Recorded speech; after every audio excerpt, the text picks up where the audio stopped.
மருத்துவம் ஒரு மகத்தான சேவை என்பதை மறந்து மிக அதிகமாக லாபம் குவிக்கிற ஒரு தொழிலாக மாறி இருப்பது ஒரு கொடுமை. என்னுடைய தம்பி அஜயன் பாலா, ஒரு மனிதர் சிலரை சந்தித்திருப்பார், சிலரை சந்தித்திருக்க மாட்டார். ஆனால் என் தம்பி அஜய் திரையுலகில் இருக்கிற எல்லா சிறந்த படைப்பாளர்களையும் எல்லா சிறந்த மனிதர்களையும் சந்தித்திருப்பார். கேரளா போன்ற மாநிலங்களில் முதலில் எழுத்தாளர்களுக்கு தான் மதிப்பு இருக்கும். இங்கே அஜய் ஒரு சிறந்த எழுத்தாளர். அவருடைய எழுத்தை எவ்வளவு பேர் படித்திருப்பார்கள் என்று தெரியாது. ஆனால் நான் அவருடைய எழுத்தினுடைய ரசிகன், வாசிப்பாளன். பல சமயங்களில் எனக்கு நிறைய புத்தகங்களை படிப்பதற்கு நேரம் குறைவாதனால சுருக்கமாக எழுதிப்பான். மார்க்ஸ்னா சுருக்கம், லெனின்னா சுருக்கம், சேகுவரானா சுருக்கம், நல்லா அம்பேத்கர்னா சுருக்கமாக எழுதிப்பான். தொடராக ஆனந்தவுடன் எழுதி கொண்டு வந்தார்.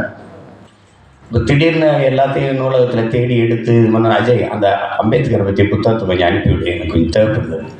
அது ஒரு 150-200 பக்கத்துக்குள்ள அம்பேத்கர் யார் அப்படிங்கிறத அறிந்து கொள்வதற்கு இன்றைய தலைமுறைக்கு மொத்த வாழ்க்கையை தேடி படிக்கிறது ரொம்ப கடினம். ஆனால் சுருக்கமாக இதுதான் அம்பேத்கர், இதுதான் மார்க்ஸ், இதுதான் லெனின் என்று உங்களால் கற்றுக்கொள்ள முடியும் என்றால் அது என் தம்பி அஜயன் பாலாவில் எழுத்தை படித்தீர்கள் என்றால் புரிந்து கொள்ள முடியும். எழுத்தென்றால் சும்மா படிக்கும்போது ஏண்டா இந்த புத்தகத்தை புரட்டணும்னு வைக்க வேண்டாம்.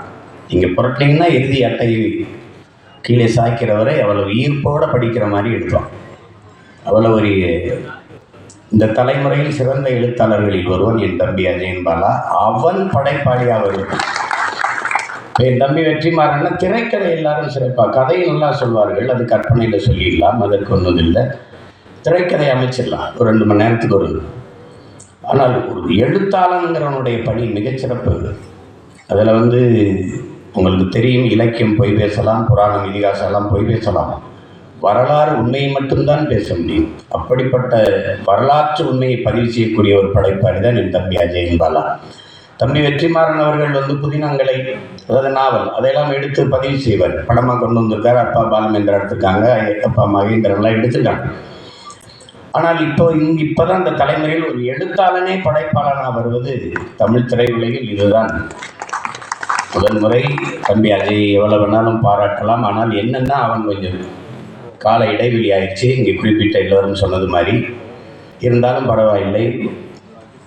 சென்னை 10 வருஷத்தில் 5 வருஷத்தில் இப்போலாம் 3 வருஷத்தில் பலன் தர தென்னைலாம் இருக்கு. ஆனால் அதனுடைய ஆயுள் ஒரு 8 வருஷம் 10 வருஷம் தான். ஆனால் பனை அப்படி அல்ல. இந்த தலைமுறையில் நாம் நட்டால் அடுத்த தலைமுறை தான் பயன்பெறுகிறது. நீ பனைமறை போல உறுதியாக நிற்கிற மரமாக, நீ காலதாமதமானாலும் உறுதியாக இருக்கிற மரமாக நீ இரு. அதுவே பெரிய வரம் தான். அஜய் இந்த படத்தை இயக்குறாங்கிறது எனக்கு மகிழ்ச்சி. அதுவும் என்னுடைய நெருக்கமான உறவுகள் எல்லாம் இதில் பங்கேற்றிருக்கிறார்கள். அதில் என்னுடைய தம்பி செலியன், அஜயை போல அவனும் சிறந்த ஒரு எழுத்தாளன், படைப்பாளி, ஓவியன். அவன் கையெழுத்துக்கு முன்பு அச்சு கூட தோற்று போகும், அவ்வளவு அழகாக கையெழுத்து இருக்கும். என் உடன் பிறந்தவன். நாங்கள் ஒரு வீட்டில் வாழ்ந்தோம் என்பதில் ஒரு கூட்டில் வாழ்ந்தோம் என்றுதான் சொல்லணும். இசை முறையாக பயின்றவர்.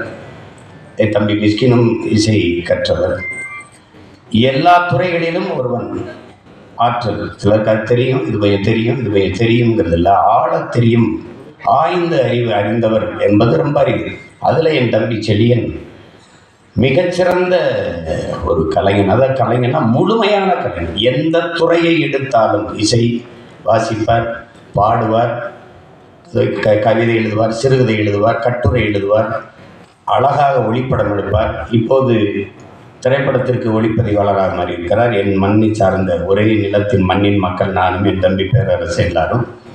அப்போ அங்கிருந்து என் வீட்டில் தான் இருந்து நாங்கள் அவர் ஒளிப்பதிவு மேதை PC ஸ்ரீராமிட்ட பணியாற்றி வந்தார். அப்போது என் தம்பி படம் எடுத்துக்கொண்டிருந்தேன். என் வீட்டிலிருந்து தான் அங்கே அவர்கிட்ட பயிற்சிக்கு போவார். அப்போ என்னுடைய அருமை சகோதரர் பாலு எனக்கு ஒளிப்பதிவு செய்து கொண்டிருந்தார். அவர் வேறு படம் வந்தோன்னு போயிட்டார்.